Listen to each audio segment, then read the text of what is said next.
Imaginez un monde sans voitures, sans lumières électriques, sans smartphone, un monde où la vie suivait le rythme de la nature.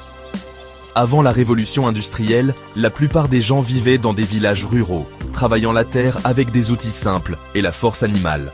La récolte déterminait la survie. Une mauvaise année signifiait la faim. La vie était locale et lente. Peu voyageaient loin de chez eux. Dans les villes, des artisans qualifiés fabriquaient des biens à la main. Forgerons, tisserands, cordonniers. Chaque article était unique et prenait du temps à fabriquer. Il n'y avait pas d'usine ni de production de masse. Tout dépendait de la force humaine ou animale, du vent ou de l'eau. Cela limitait ce qui pouvait être construit ou produit. Le monde était calme, façonné par les rythmes de la nature. L'énergie était rare et le progrès était lent. La société était stable mais stagnante, avec peu de changements d'une génération à l'autre. Pourtant, sous ce calme, les graines d'un changement radical prenaient entre racines. Bientôt, de nouvelles forces allaient briser ce vieux monde. La scène était prête pour une révolution qui allait tout transformer. Pourquoi la révolution industrielle a-t-elle éclaté en Grande-Bretagne ? La Grande-Bretagne possédait d'abondantes réserves de charbon et de fer, essentielles pour alimenter et construire les machines. Son commerce mondial et ses colonies ont apporté de la richesse, créant une classe désireuse d'investir dans de nouvelles idées. Une culture de l'innovation a prospéré, avec des inventeurs et des entrepreneurs encouragés à expérimenter. La mobilité sociale a permis aux talents de s'élever, nourrissant l'ambition. Les rivières, les ports et les nouveaux canaux de la Grande-Bretagne ont rendu le transport des marchandises facile et bon marché. Ce mélange unique, ressources, capital, innovation et infrastructure, a fait de la Grande-Bretagne le berceau parfait de l'industrialisation. Le monde ne serait plus jamais le même. La révolution avait commencé. La révolution industrielle a été alimentée par l'invention. Dans le textile, des machines comme la Spinning Jenny et le Water Frame ont multiplié la production, déplaçant le travail des maisons vers les usines.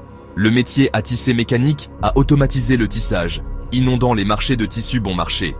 La machine à vapeur, perfectionnée par James Watt, a brisé les limites de la puissance de l'eau et des muscles, entraînant des machines, des trains et des navires. La production de fer a bondi grâce à de nouvelles méthodes de fusion utilisant du charbon et non du bois, rendant le fer solide et bon marché pour les machines et les chemins de fer. Chaque percée en a alimenté la suivante. Plus de machines nécessitaient plus de moteurs, qui nécessitaient plus de charbon et de fer. Les usines pouvaient désormais produire plus que des villages entiers. La production de masse était née. La productivité a explosé, remodelant les économies et les sociétés. Le monde de l'artisan a disparu.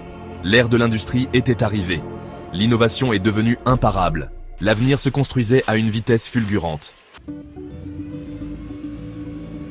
Une deuxième vague d'innovation est arrivée.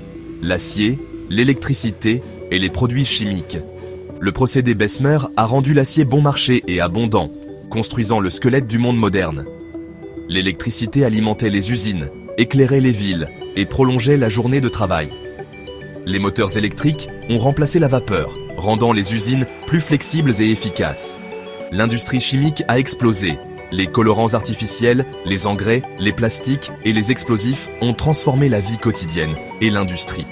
Le moteur à combustion interne a apporté les voitures et les avions, réduisant encore plus les distances. La production de masse a atteint de nouveaux sommets avec les chaînes de montage. L'usine moderne était née. La technologie façonnait désormais chaque aspect de la vie. Le rythme du changement était implacable. La révolution industrielle a transformé la société, mais à un coût élevé. Les villes ont explosé en taille, mais les bidonvilles, les maladies et la pollution ont suivi. Le travail en usine était rude, de longues heures, des salaires bas, des conditions dangereuses, même pour les enfants. Le fossé entre les riches industriels et les travailleurs pauvres s'est creusé. Les tensions sociales ont augmenté. Les travailleurs ont formé des syndicats et ont exigé des droits. De nouvelles idées politiques, comme le socialisme, ont défié l'ordre ancien. L'environnement a souffert, la fumée étouffait l'air, les rivières coulaient noires, les paysages étaient marqués. Le progrès industriel a apporté la prospérité pour certains, des difficultés pour beaucoup et des dommages à la nature. L'héritage de ces coups est toujours avec nous. Pourtant, la lutte pour de meilleures conditions a conduit à des réformes, des heures plus courtes, des lieux de travail plus sûrs et des améliorations de la santé publique. La révolution a forcé la société à repenser la justice, l'égalité et la responsabilité. Ces leçons résonnent encore aujourd'hui. Notre monde est construit sur l'héritage de la révolution industrielle.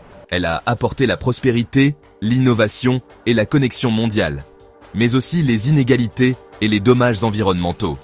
Les droits et les protections que nous valorisons aujourd'hui ont été durement gagnés par ceux qui ont souffert en premier. Maintenant, alors que nous entrons dans la révolution numérique, nous faisons face à des défis similaires. Un changement rapide, de nouvelles inégalités et des dilemmes éthiques. Le passé nous enseigne à équilibrer le progrès avec la responsabilité. L'innovation doit servir tout le monde, pas seulement quelques-uns. L'avenir dépend de la sagesse avec laquelle nous gérons le changement. Que construirons-nous avec nos nouveaux outils? Le choix nous appartient.